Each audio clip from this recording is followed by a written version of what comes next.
Man,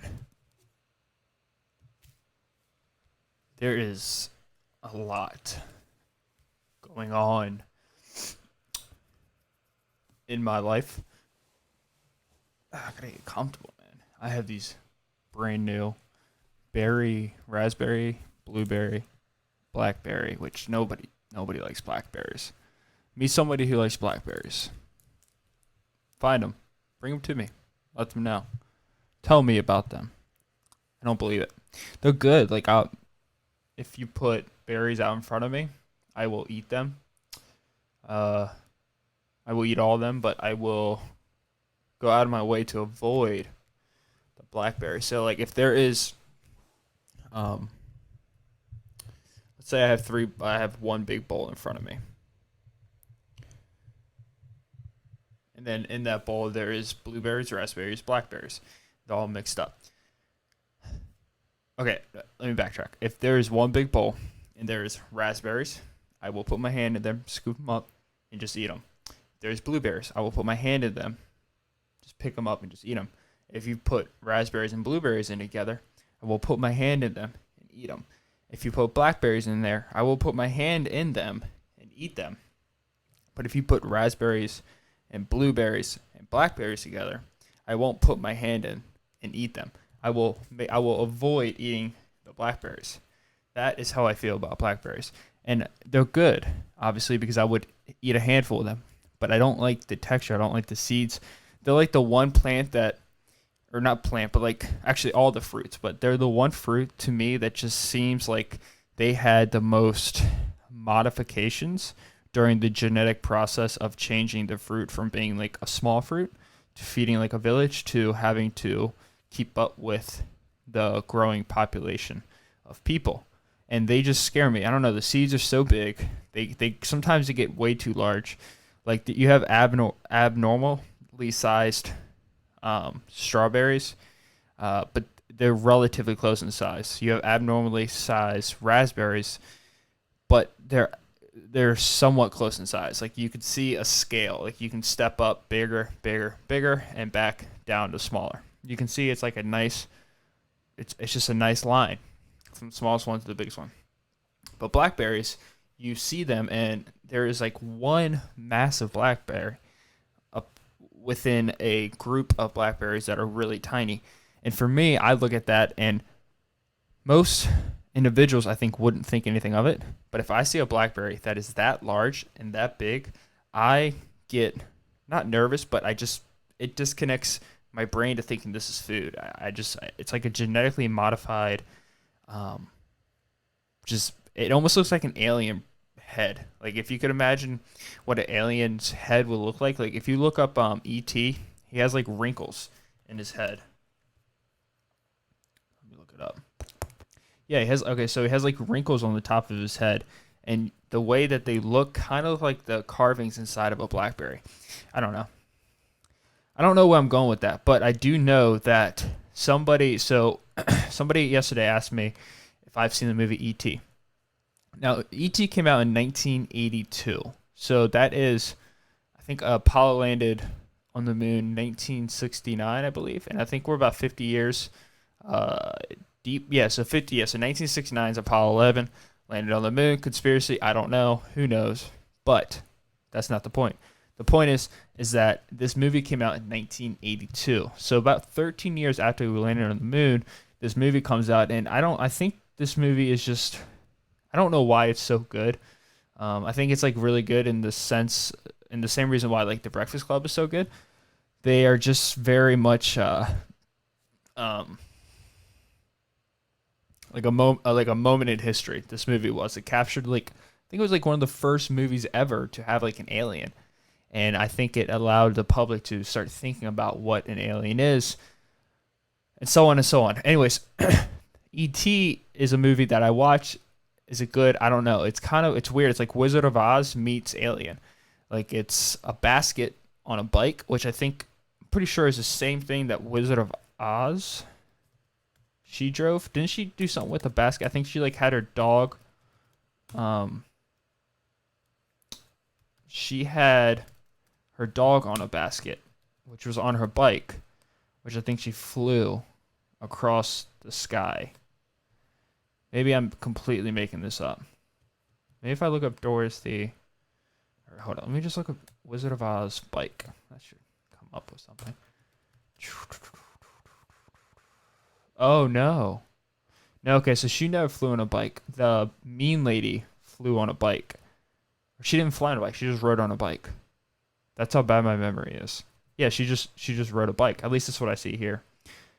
Memory is so weird. I'm reading this book right now. Actually, like I said in my last podcast, Robert Sapolsky, and then the book I'm reading right now, which is How the Mind Works, which I still haven't finished yet. I have to do a bunch of studying for a bunch of stuff. Like I have just a lot of stuff. It doesn't matter. Well, I have personal training tests coming up. I have going back to school. The podcast is taking up a lot of time. Not like in the sense that I don't like doing it, but in the sense that trying to figure out everything on the back end is time consuming, but 100% worth it. And I love doing this. I think this is episode 4 that you guys are watching. Just trying to accumulate a bunch. Best decision I ever made. Like I said, invested a decent amount of money into it, but something I'm very excited for. So like a memory, and I was trying to explain this to like my girlfriend a couple weeks ago, and I think she picked it up pretty well. But then again, I don't know what the hell I'm talking about. So when I say it, I really gotta like rethink everything I said. So you have a being, you have time, and time is everything. That's really good. The wild berry. Let's see what the main berry is. It probably doesn't even show it. 22 milligrams. Yeah, if it says berry, but I look in the I'm looking at the ingredients, and there is not one single berry in here. Shocking. Not really. Train of thought is gone. Son of a bitch. I forget what I was thinking. But yeah, memory. So time is, you can't avoid time.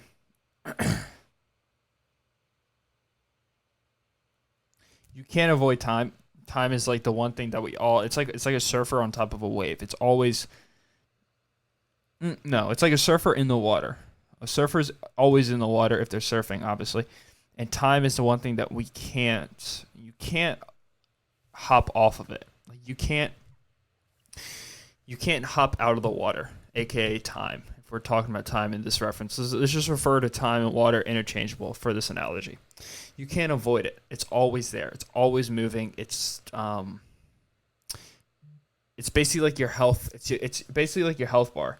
And so what happens with time is that you have past, you have future, and you have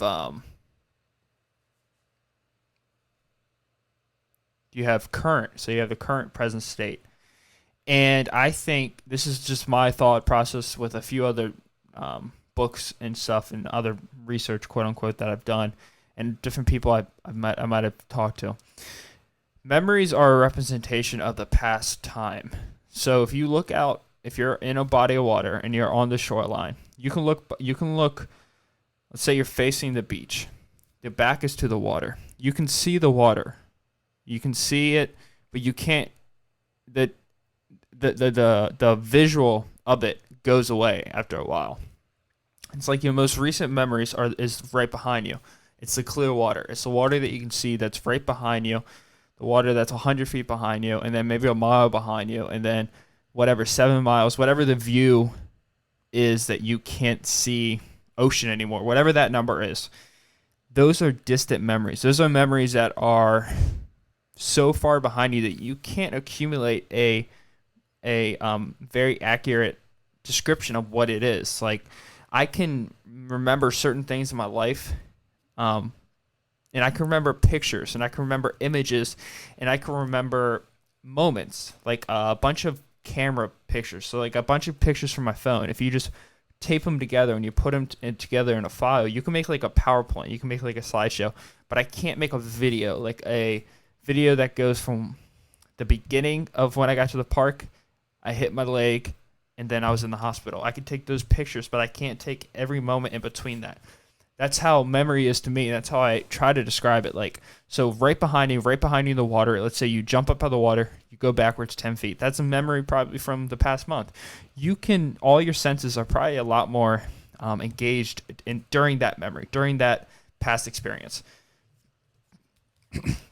You might still be able to remember what you tasted if it was a bad experience with food, what you smelled if it was in if you went to like a funeral house for a grandparent or whatever. You could probably remember what you saw. You probably remember what you heard. And the farther you go back in the memories, the farther you go back in your brain, the memories start to fade. Not that they're not there anymore, but that you can't describe them. The description isn't as solidified. All the senses aren't as strong. They're like 4 out of 10 now instead of 8 out of 10, 9 out of 10. But they're still in the past. There's still a previous thing. They still are gone, and they're not ever going to happen again. And that's how I kind of think of the past. And it's interesting because if I take myself back to 10-year-old Michael and I put myself in a daycare room and I think something happened to me that wasn't fair to me, if you pick 8 other people who were in the same room and you ask them the memory of that, I would say 3 of those people might remember it. And then of those 3 people, 1 of them might have a relative close story to what I'm saying, which is 100% truth to me. Like, that's the thing. It's 100% truthful to me.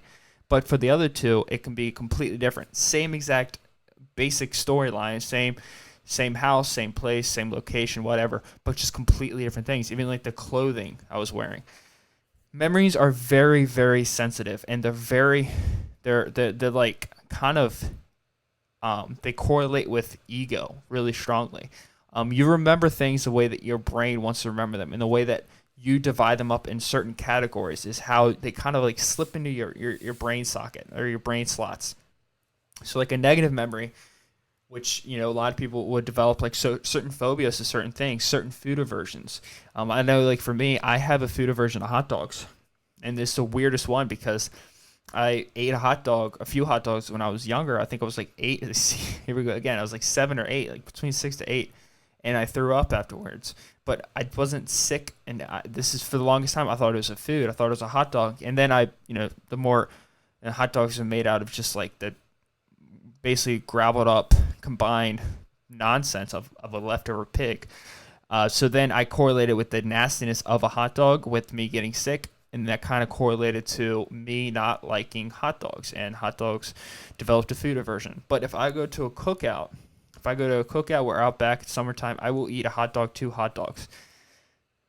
So it goes to show that certain memories, certain past experiences can completely alter the behavior of who you are listening to this podcast right now, wherever you are. If you're watching on video, that explains something about you. If you're watching it on audio, that explains something about you. And all those memories are like an accumulation of all this water that's behind you. And sometimes they make waves and they hit you, and you remember these thoughts. And if these thoughts weren't kind of put in a capsule and sealed away, you never grow from them. You never learn from them. You never experience the positive side of them. And sometimes the really dark ones will just stay under for the longest time, just stay in the water. They'll fade away, As you get older and as time goes by, you get older and you hopefully mature, whatever that means. But the bad memories, the dangerous ones, the ones that you don't want to think about, the ones that you want to get away from, the ones that you escape reality from, whether it be through the use of alcohol, whether it be the use of drugs, whether it be through the use of dangerous, unpleasant relationships, sexual or non-sexual with other people, whether it be through very high-risk activity, whether it be through a tremendous amount of work, especially doing something you don't enjoy, whatever it is that is your vice that you take to the extreme. You could try to push those dark memories away, but they will eventually come up and get you because they're not sealed off. That part of your brain is not sealed off. The memory does not have an exclamation mark, a question, or an exclamation mark, or a period. It may just be lacking anything, a mark at all, or it might have a question mark. Sometimes you need to figure out a solution, or at least just face the reality of a memory or a current situation as it is.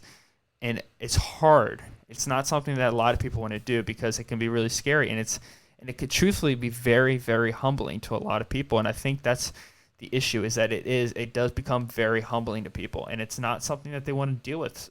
People don't want to deal with that. People don't want to deal with the hardship of thoughts. People don't want to deal with past experiences, whether it be with a relationship or whether it be with a mother or something that someone said to you. You may not even want to confront them about it. But those memories, the past is something that you have to. One second.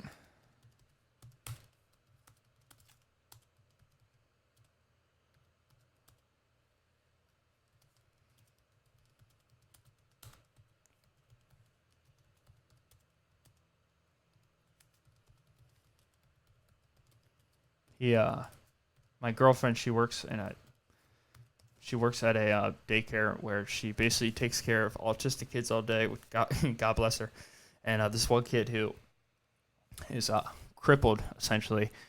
I go to drop her off this morning, and she gets out of the car and she's like, blah blah. His name is fill in the blank. I obviously can't say it.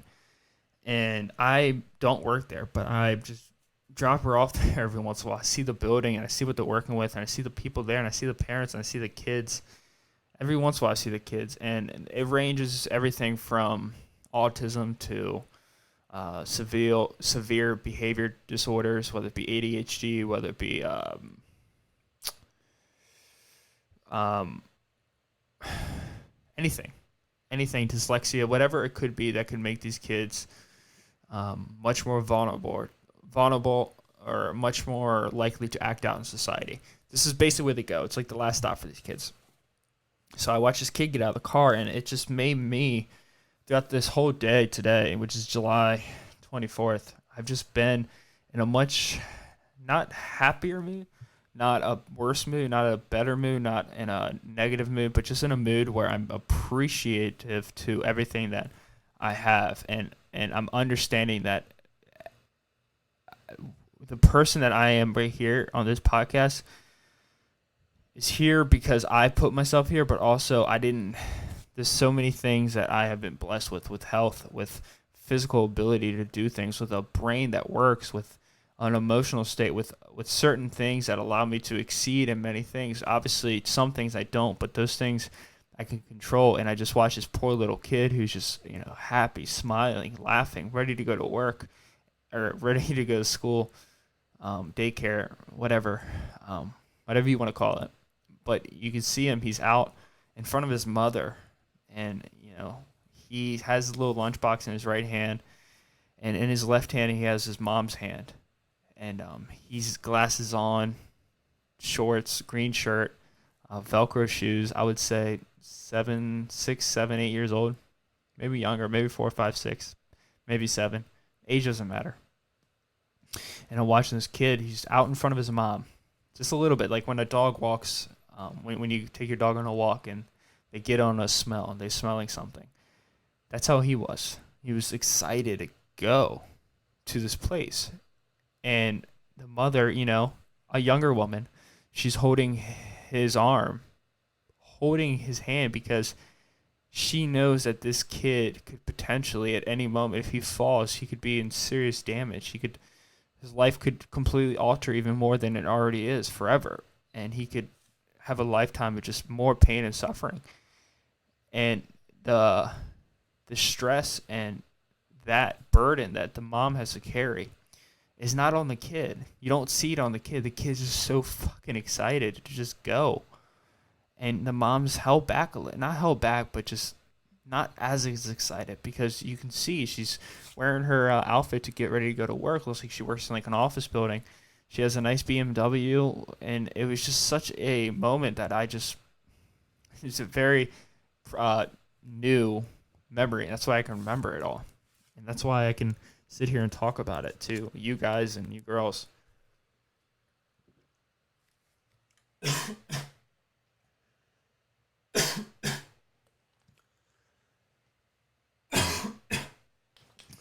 Sorry about that. But it's moments like that. So this is when my girlfriend goes all day, and she's just so appreciative. And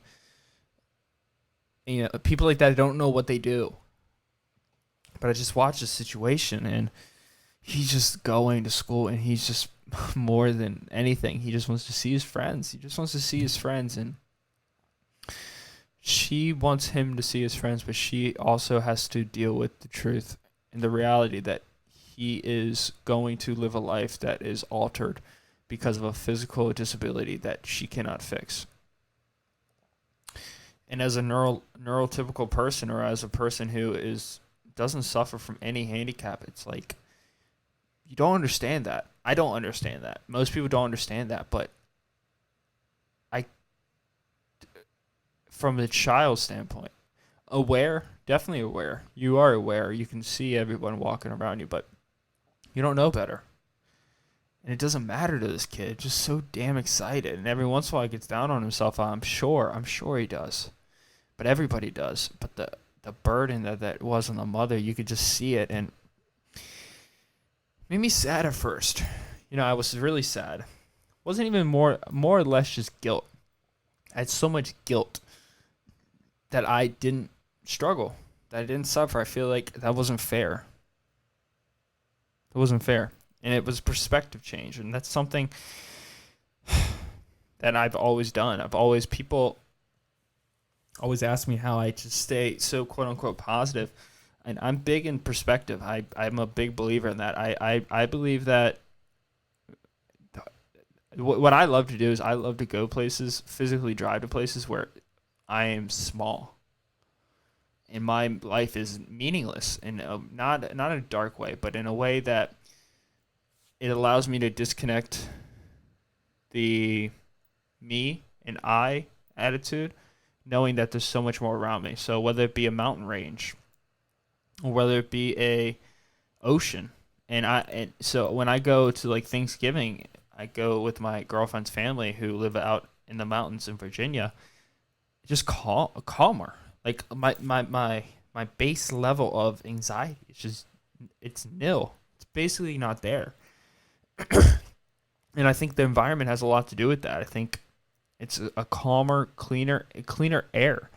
So your body's taking in better chemicals. Your body's healthier. And that's something that I'm a big proponent of. I do believe in anything that can alter your perspective. Anything that can make you go back to your life, sit down at your job, sit down at school, and really look and have a new outlook that, holy shit, there's so much more going on. You can just look at any news story any day of the week, and you can just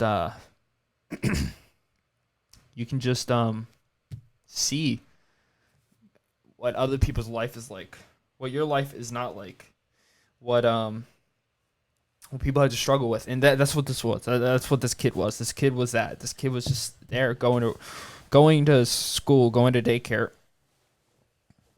No worries in the world, just happy, pulling his mom, I want to go. And that, I didn't cry.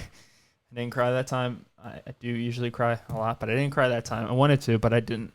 But just give me a different viewpoint. So I was at the gym and I was working out. I was doing back. I was like, oh, like, damn, I don't really want to do back. I had to do some cardio. I had to go on the Stairmaster, but kept on thinking about this kid. I was like, fuck, man. At least I can sit here and be like, damn, I don't want to walk up steps for cardio. And that was so humbling. I'm like, I don't want to take my legs and walk them up and down, up and down, up and down. I don't want to do back. I don't want to do a barbell row because I don't want to stand on both my legs and have to keep my posterior chain flexed. And that's what I was thinking as I was working out, and I was listening to a podcast, and I was just, what this kid doesn't have is something that I have and never think about. The ability to just walk. The ability to run into your mom's arms when you're 4 years old. The ability to go out on a jog with your dog. The ability to run along the beach with your girlfriend. The ability to drop down to your knees and ask your girlfriend, your fiance, your girlfriend to become your fiance. The ability to walk down the aisle walk your daughter down the aisle.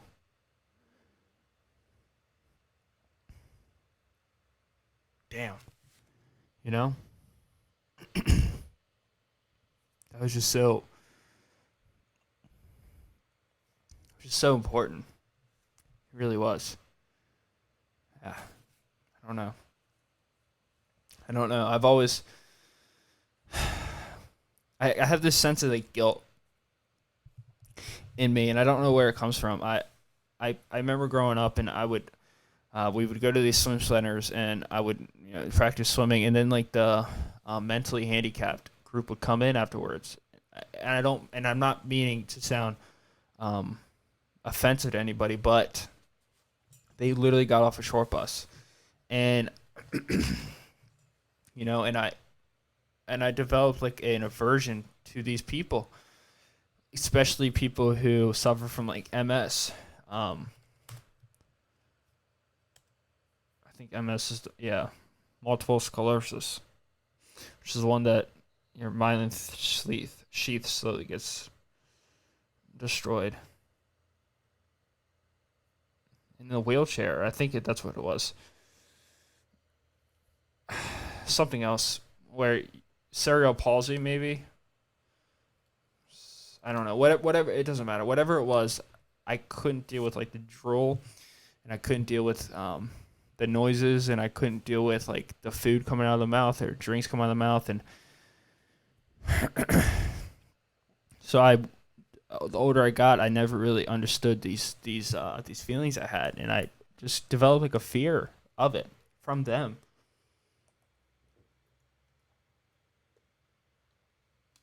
It's nothing that I'm really proud of, but it's my reality, and so I've always felt this guilt, and lately I've been by the power of just reading, I've been able to read books and learn about these things and understand that, oh wait, they have no control, which I knew, but I almost like needed that reinsurance. And it's been helped me a lot. It's been helped me understand that, that guilt that I had is completely normal, but this is a solution. This is why it's happening for these people. And it kind of went away, and I don't really struggle with it anymore. But I do believe that anything that can alter your reality for a little bit is so damn important. I really do. I do. I believe in that. I really do believe in that. It's something that I think a lot of people need and a lot of people could use, and not a lot of people take the time out of the day to really, really enjoy it. Really take advantage of it.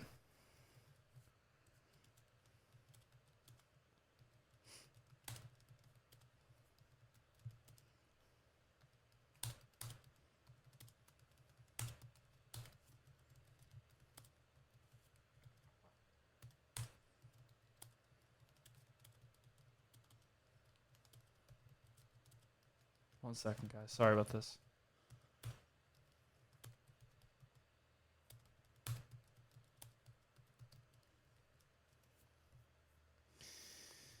Yeah. So it's just something that I don't know. It's been going on in my head. I mean, a lot of things happen, but that was just something that happened this morning. But like I was saying about memories, so it's like you can't. So that's the past. That's everything that happened in your past, and that's why eyewitnesses are so hard to get evidence from and actually like qualified in court, like especially when it's from like a traumatic incident, which is a T, not a D. I just recently figured that out. Yeah, dramatic. Like that was you're acting dramatic, or that was traumatic. Like that was a terrible, forever, deep cut memory in your head, negatively. And yeah, and and these things you can't recall the absolute truth of them, but they're there and they're real. They're real because you can feel them and you can go back in your brain and you can recall these things. And they kind of like wire into your DNA, and that's about it. And I think that's why they don't ever come up as a perfect image, because they're used as like an adaptation to the world. Like in the same way that an animal comes into the world knowing, like birds know the flight pattern. They come in this world knowing that. It's in their DNA, it's in their genes. You come in this world with certain adaptations to you, what to do and what not to do. Like if you're immediately born, you drop a monkey into a baby or a chimp, you are immediately born. This is why the Nirvana cover is so cool. And you drop a human into water right when they're born, they hold their breath. You drop a chimp into the water, they don't hold their breath. They breathe in the water and they die. They suffocate on water. And it's like so you have these innate adaptations to you when you're born, but you also throughout your life you don't have innate adaptations to like heat. Like if you put your hand on your stove many times, you're gonna stop doing it. And it's like these memories are funneled into things that you should and you should not do, people that you should and should not talk to. And I'm not saying wrong or right, negative or positive, but all these things happen in your lifetime. This body of water almost drowned me. I'm never going into an ocean again. That dog, when I was 4 years old, that Rottweiler, almost bit me. That pit bull bit me when I was 4 years old. I'm not ever playing with those dogs again. Oh, it was also adopted? Nope, never adopting. No matter how many values that you have that show that maybe you should adopt a dog, you're not going to do it because of this memory, this thing that wired into your genetics, literally adapted you and changed who you are. Your personality trait and your characteristics have changed because you got bit by a Rottweiler at 4 years old. So you're never going to get a Rottweiler. Is it rational? To you, yes. But is it rational? I don't know. I mean, it's not, because plenty of Rottweilers, plenty of pit bulls are beautiful, sweet dogs, some of the nicest dogs I've ever met. But that's your memories. It's your memories, and the only way you can change them is if you really take the effort out of your day, out of your week, out of your life to sit there and try to change it. Otherwise, you're not going to change it for yourself. Otherwise, you're going to keep running away and keep having these very, not irrational, but very black and white ideas of what the world is. Like if someone suffers a injury during a surgery and they come out of surgery and they're fixed, but they got another injury, they develop this fear of doctors, and it's like there's a reason for this. There's a reason for it. That's a phobia. You develop these phobias, and they all happen from the past. You can't develop a phobia from the future. You can't do that. Even if you're watching something that takes place in the future, it's still memory to you, even though it is a future event. So you have these memories, which are basically just a tactic for your brain to sit there and come up with what to do, what not to do, what to talk to, who not to talk to, who to talk to, where to go, where not to go, when to do it, why you shouldn't do it, why you should do it, what is ethically and not ethically correct. That's what memories are. And the little traces that are left behind are little memories, like little images that pop up in your head, little slideshows that pop in your head, but not a congruent, not a cumulative video of it, not like a fly on the wall watching it all. You can't do that. You can't. That doesn't happen. And then you have the future. Let's just skip to the future. The future is not a real thing. It's a nothing. It's a false world. There's no such thing as future. There is, in the sense that, it's a mindfuck, really, because I can sit here all day and say, I'm going to take this test day, I'm going to go to school this day, and I'm going to blah, blah, blah, do this, do that, do this, and one day I'm going to do all this. Now, the future is, it's almost like made up in your head. I don't know, and because animals do have it, like a bear, or like some animals will like kill something and then like bury it, knowing that they're going to come back and get it later. So like the idea, your consciousness is aware of the future events, like what is going to happen to you, like and businesses take advantage of it. Like you're going to start seeing like late September, you're going to see a lot of Christmas stuff, Thanksgiving stuff, snow plows, shovels, salt for the roads coming to stores, in the East Coast and the northern part of the United States, and you're going to see these things. That the only reason why we even can purchase these things at a relatively reasonable time of the year is because we are so adapted, because it is reality is that the future will be here. But you can't, and this is, I think you see it a lot with people who give the future so much credit that it disappoints them and it makes them never happy with what's going on right now. Me talking to this microphone right now, you guys listening. If I'm so worried about my test, if I'm so worried about my personal training tests, that's what I meant. If I'm so worried about going to work, if I'm so worried about reading, if I'm so worried about going to school, whatever it is, I won't accomplish this right here. I would never get fulfilled here. So I'll be constantly like, it's like a dog chasing its tail. It's never going to get it. You know, I'm never going to achieve that the fulfillment that you get inside of you when you accomplish a goal. That's why it's steps and rules are so important if you want to accomplish something. And that's why accomplishing something is so damn valuable. Like if you see a baby learn how to walk for the first time, it changes the world and it makes a parent happy. But it's like, this is what I'm doing right here. I'm sitting here looking at a video camera, you guys listening, whatever you're doing something. But everything that I want to do after this is not real. It's not a real thing. It's not like my iPhone. Like, you know, like I can hit my iPhone, you guys can hear that. You know, that's a real life thing. But the future, I think you can get in a dangerous spot where you just keep on saying, in the future, I will do this when I grow up or when I get older, or I'm saving for blah, blah, blah, blah, blah. It's like the present is the only thing that you can truly live in and enjoy life, but actually have a real meaning.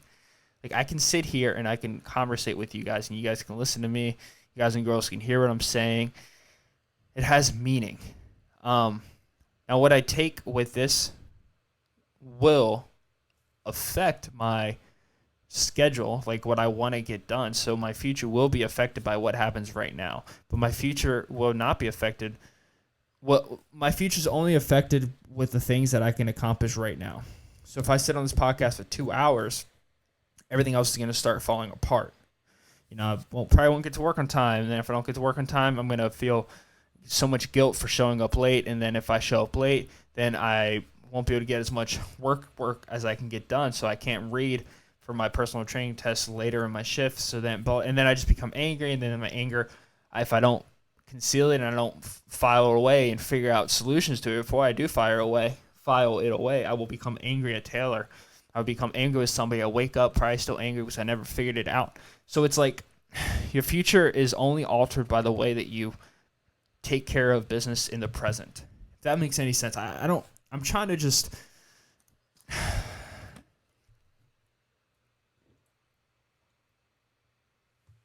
I think what I'm trying to say is that aliens are watching us. No. What I'm trying to say is that a really good way to, at least that I've been figuring out, and it might help somebody out there, is that when you start getting stressors in your life and you start like having panic attacks and you start feeling a lot of anxiety for whatever it possibly is, instead of just trying to fix the anxiety and trying to fix the problem, you have to realize that everything that is anxiety provoking is about a future event. Nothing is usually makes you anxious from like a previous past event. It's usually all future events, things that are going to happen. Even if like you take your test, which is a past event, you're now worried about what your test score is going to be. You know, whatever it is. If it's something that you said to your mom or your dad the night before and days go by and they don't say anything about it, it's no longer the past. What you said is over. It's how do you fix it in the future? And then once you settle it, then the anxiety will calm down. It's like anxiety is just an open box with irrational thoughts, and you can't close them because they're not real thoughts usually, and you're not giving any solutions to them. But it's so scary though too, and that's the thing that sucks about it, is that it's absolutely terrifying when you sit there and you start trying to come up with certain things that could better the situation. Because as much as you want to better the situation, it's so much scarier to even confront the issue and confront the problem at hand and confront the situation. That's scarier than coming up with a solution. That's why you can sit down with a therapist and you can talk to them. You You can sit there and talk to them because you don't have to talk directly to yourself, and they can help you. They can give you ideas. You can pick and try different things, and one of them might work. But the scariest thing is to admit that you are having thoughts that are irrational and they're not real thoughts. They're not real thoughts. Like, the way it works is like, I know for me, the way it works for me is that if I'm late to work, and this is something that happens in my head all the time, if I don't hop into the shower at 3 o'clock, and if I'm not out the shower by 3:15, let's say I hop in the shower at 3:02, that means I get out of the shower at 3:17. I don't leave my house. I get, I'm ready to go. And then I don't start cooking my food for my shift and after my shift until about 3:32, which means instead of 3:25, which means I'm leaving my house now at 3:35, which is 25 minutes to get to work. It takes about 20 minutes to get to work, but if I hit traffic, then I'm going to be 2 minutes late to work. And if I'm 2 minutes late to work, that puts me in a bad mood. It's such a minimal late appearance, and I never am late, so it's probably not an impact to anything. But to my brain, I get angry with myself. I feel guilty for the previous person who had to stay there 2 minutes longer than me. That puts me in a bad mood. If that puts me in a bad mood, then I might be talking to somebody in a bad mood, which in turn makes me feel worse about myself. Then me feeling worse about myself, sometimes I still do, I try to bring down other people. So I might try to bring down my family member or my girlfriend or somebody, and then that just leads to just a boulder, a rock that just blows up. But none of that is true. I could show up to work, sit there, think about my thoughts, put them into a box, figure them out, have periods and have exclamation marks, and then move on. But it's so scary to do that because that requires you to put yourself at fault. And that requires you to sit there and think. Think about why you had that thought, where that thought came from, and what is this a rational thought or is this an irrational thought? All these are certain things that you probably don't want to even deal with, which makes sense. And that's why I think a lot of people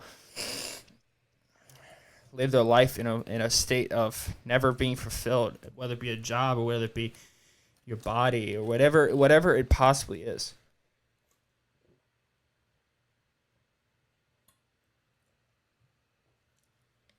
I remember, but that's why I'm so big. I don't think that there is ever a valid excuse. No, let me take that back. I don't think there is any good reason to be significantly overweight. I don't believe that. And coming from somebody who has struggled with weight for my entire life, like literally within the past 6 months, I finally have developed a relationship with food where I can go out, enjoy food, and have a good time with people and not feel like I have to go to the gym and not throw up in the bathroom and not suffer. Because I know that once I get back, whenever it is, 2 days, 3 days, a week, if I put on 10 pounds, I feel in control that I can lose those 10 pounds easily. Not easily, but I can do it. I can do it without hesitation. But that's a new thing. That's a new thing for me. And that's kind of my history with weight. And I do believe that your body is a representation of your life. And it's one of those things that it's really hard to validate why you are super comfortable with your body weight. And I think it requires a lot of honesty. And I know for me, and I know for the people that I talk to, you can really tell somebody is progressing in their life. Not like, I mean, you can't really tell financially, but like mentally. People change when they become comfortable with their body. And there is a population of people out there who can sit there and be overweight, extremely obese, and sit there and be very confident what they are as a person. And I applaud those people. But I know for the far majority of people, when I talk to them and this is going on, that's going on, I'm always arguing with this person, I'm always arguing with that person. I just feel like nothing at work is getting done. I feel like my boss doesn't like me. I'm really struggling at school. My first question to people is, how are you working out? Are you eating right? Are you making any time for yourself, or are you just committing body suicide? And like what I mean by that is, your body it's your meat vehicle. It's what's gonna guide you to your deathbed. It's so simple. It's almost laughable because that's that's everybody's truth. You're gonna die in this body. Now, do you want to take care of this body and allow this body to take you to a more comfortable life, or do you want to just fucking just commit suicide on your body, having your brain and your heart still function, but your body could stop your heart? Or do you want to live a life where your body is a lot more comfortable and you can walk up steps, you can play with your kids, you could blah blah blah blah blah, fill in the blank. I'm big into physical fitness. I think it's something that everyone needs to do. If you if for some reason you cannot do anything, which I don't believe you, you can always do something. Whether it be if I'm just sitting in this chair and moving my legs up and down, it's like the nutrition. What do you like? What are you putting in your body? Are you putting food in your body, or are you putting that bullshit icy thing that I ate before the podcast, which you guys didn't see? Like, what are you putting? What are you putting in your body? Are you putting in real food? Because literally directly affects your mental state, and I don't think people understand that actually directly affects your mental state. Like, your gut biome is absolutely 100% connected to your brain, and depression is an inflammation, neural disease. That's usually what a scientist will say or a doctor will say. It is some type of inflamed part of your body. I'm gonna look it up real quick. Gut biome.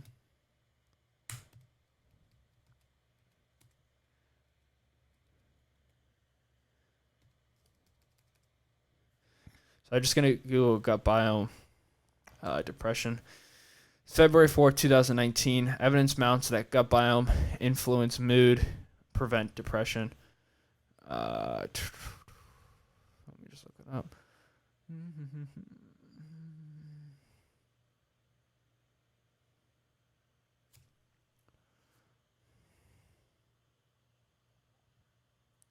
So a study of two large groups of Europeans has found several species of gut bacteria are missing in people with depression. Several studies in mice had indicated that gut biomes can affect behavior. Small studies of people suggested that microbial repertoire is altered in depression. To test the link in a larger group, Jerome Rice, a microbiologist at the Catholic University of Belgium, and his colleagues took a closer look at 1,054 Belgians they have recruited to assess a quote-unquote normal microbiome. Some of the group, 173 in total, has been diagnosed with depression or had done poorly on a quality of life survey, and the team compared the microbiomes with those other participants. The two kinds of microbiomes, Coprococcus and Dialister, were missing from the microbiomes of the depressed subjects, but not from those who have high quality life. The finding held up when the researchers allowed for factors such as age, sex, or antidepressants use all of the influence the microbiome. The team reports today in Natural Microbiology. They also found that depressed people had an increase in bacteria implicated in Crohn's disease, suggesting inflammation may be at fault.